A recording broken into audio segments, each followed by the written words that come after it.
really think I've experienced that. I haven't thought it was possible. Maybe it's because in my culture, the idea I've grown up with about relationship, from TV and movies is that, relationship it's more like a performance than it is a sharing of absolutely everything. Because I'm talking about, in this performance, my job is to maintain the role of who I am in other people's minds. Nobody? So then by trying to be who other people think I am, then nobody ever meets anybody else. And so it's very confusing and lonely and exhausting and odd. From the doctor's website. He says, in my years of experience as a marriage counselor, I have constantly struggled with the belief of many clients that dishonesty can be a good idea under certain conditions. Moreover, pastors and counselors themselves often advise dishonesty when a spouse has committed a particularly thoughtless act, such as infidelity. Granted, dishonesty can be a good short-term solution to conflict. It will probably get you off the hook for a few days or months, or keep the problem on the back burner. But it's a terrible long-term solution. If you expect to live with each other for the next few years and still be in love, then dishonesty can get you into a great deal of trouble.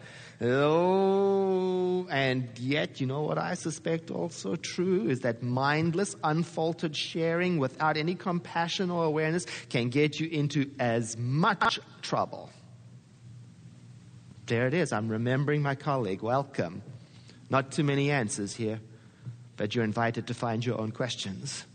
You're invited to ask yourself, is there ever a good reason for me to be dishonest? It would be much easier for somebody else to answer it for me. Just believe this way, act this way. But no, not here. And it's not just the act of deliberately telling a falsehood that we're looking at this month. I'm also looking at anything that takes me out of reality and keeps me in pretense. Not only among other people, just among the thoughts that people my mind. Can you imagine my surprise when I discovered that I can very successfully lie to myself and believe it? Put your hand in there, in the fire, right there. It'll be fine. Go ahead.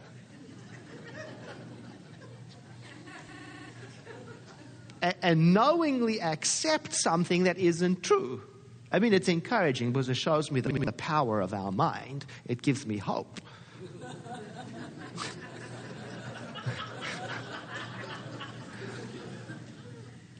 It's a strong theme that's been emerging for me this month as we've looked at honesty together.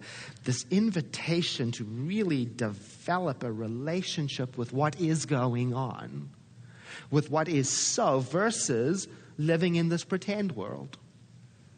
So I'm learning to pay attention to the moment and pay attention to the facts. And that's kind of new because I've been brought up to pay more attention to how I would rather it be. Pay attention to what it could be, should be like. Or pay attention to my interpretation of what's going on. Pay attention to my comparisons with other events that are similar. And it goes on and on. Anything to keep me out of being in the moment. So this new practice of paying attention to the moment is helping terrifically. It's helping me to learn the difference between an observable fact and what I think, prefer, interpret, remember, compare, and so on. You see, I am trying to learn how to become an accurate reporter when I'm telling myself what's going on.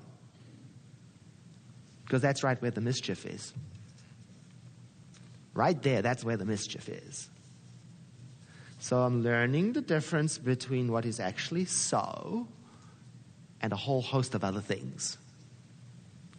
You know, when I first got into metaphysics, there was this phrase that was very common and popular, you know, I speak my truth, people would say, or that this is my truth. And, you know, I liked it and I took to it right away and I started saying it. But I noticed very quickly that oftentimes when I was saying that, what I actually meant was, this is my judgment or my point of view and I'm not budging.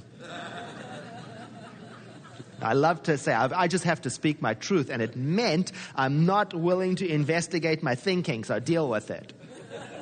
That's what it meant. Don't mess with my point of view. So I had to give it up a little. Or it's like a friend. He says, you know, this is my story, and it's sticking to me.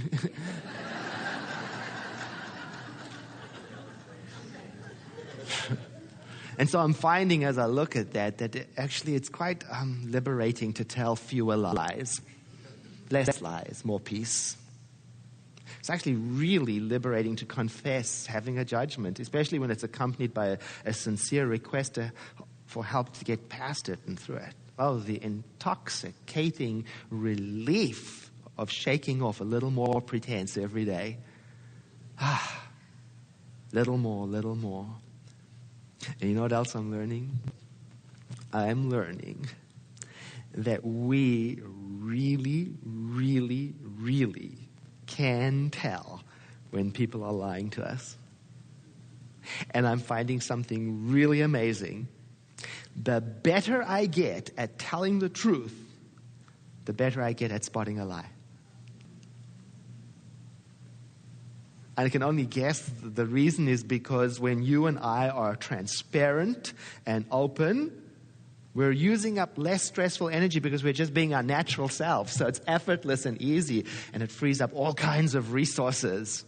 So we see things more and more just as they are because we can. Maybe you already know that. If ever you've been caught up in keeping things under tight control, or if you've had to remember a long list of details to make a story true, or if you've been involved in keeping up appearances and you know it's not right, or you've been living out a lie, then you know the tremendous energy that it takes